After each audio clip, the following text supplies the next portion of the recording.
And again, my beloved brethren, I would speak unto you concerning hope. How is it that ye can attain unto faith, save ye shall have hope? And what is it that ye shall hope for? Behold, I say unto you that ye shall have hope through the atonement of Christ and the power of his resurrection, to be raised unto life eternal, and this because of your faith in him, according to the promise. Moroni 7:40-41. Hello, and welcome to Guided by the Iron Rod. I'm Thurl Jessup, and I'm continuing this 12-part series, Walking in Darkness at Noonday. This will conclude this series. These are not just scriptures. We study them to prepare our hearts, to strengthen our faith, build our testimonies, and to find courage in our walk before God, wherever we may be. If you're new to this series, I recommend starting at the beginning. I'll leave a link to the Darkness at Noonday playlist in the description so you can catch up easily. If you know someone that might benefit from this, please share it, and remember to like, subscribe, and tap the bell to stay updated. Section 6, The Warning and the Hope. Part 12, Christ, the Unfailing Light. There are few phrases more comforting in all of Scripture than the words of the Savior, I am the light of the world. He that followeth me shall not walk in darkness, but shall have light of life. John 8:12.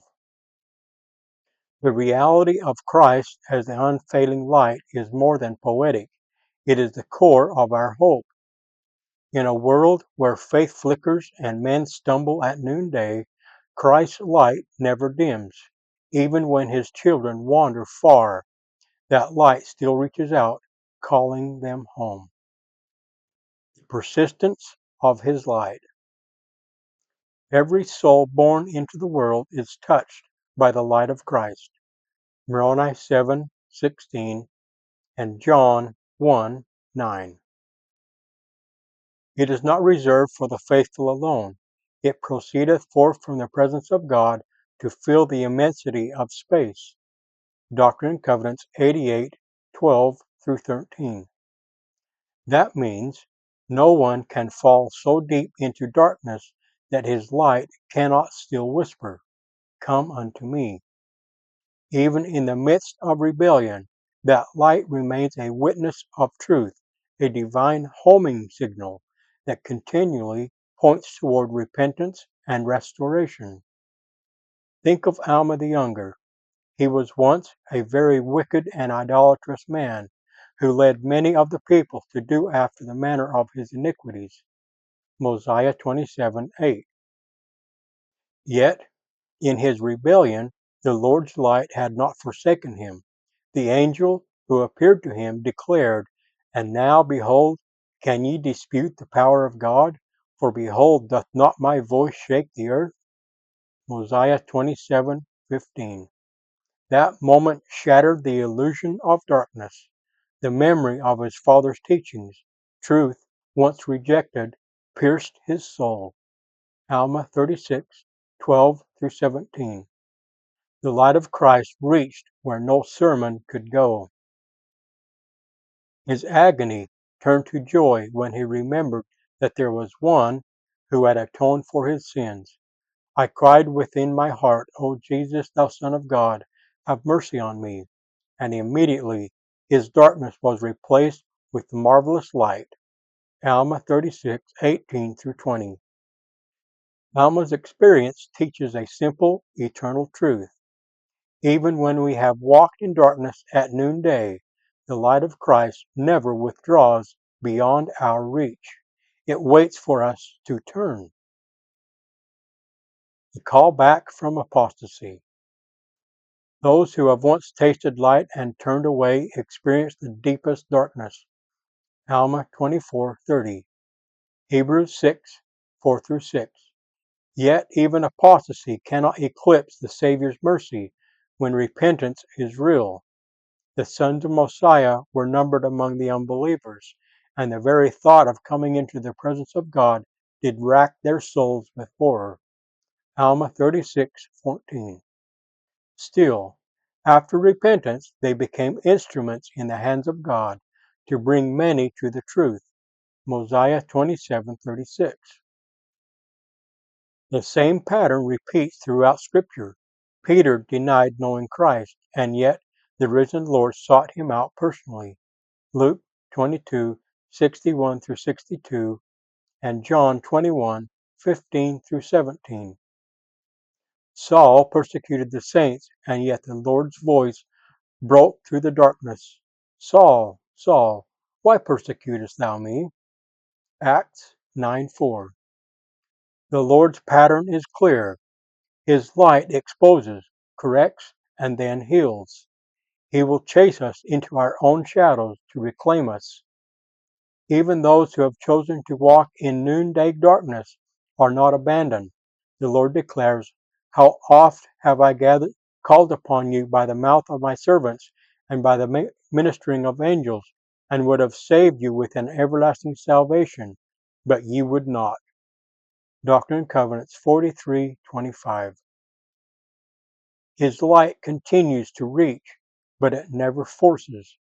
The invitation remains, even when refused. The hope of the redeemed.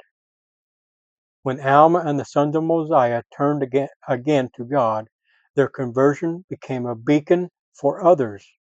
The very men who had once sought to destroy the church now labored without ceasing to repair the harm they had caused. Mosiah 27:32-33.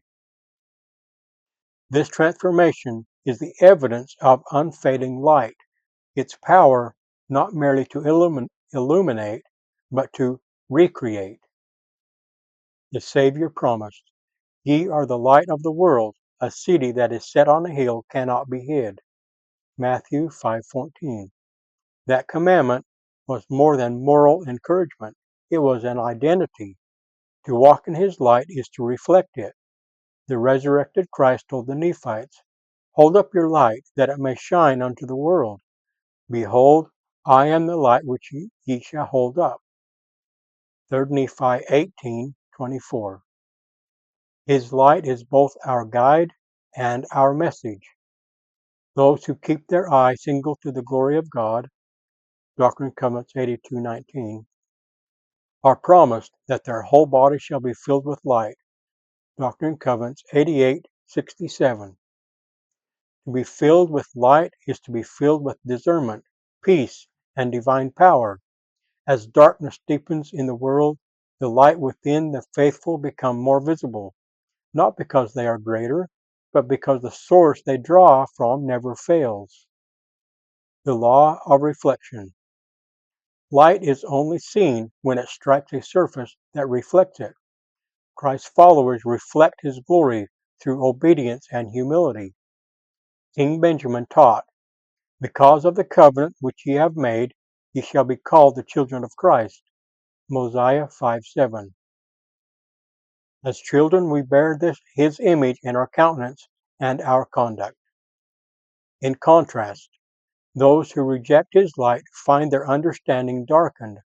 Alma warned that when people harden their hearts, they receive less and less light until they know nothing concerning his mysteries.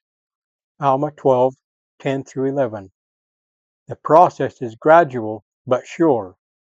Respond to light and it grows. Reject it and it recedes. Therefore, discipleship is not about perfection. It is about direction.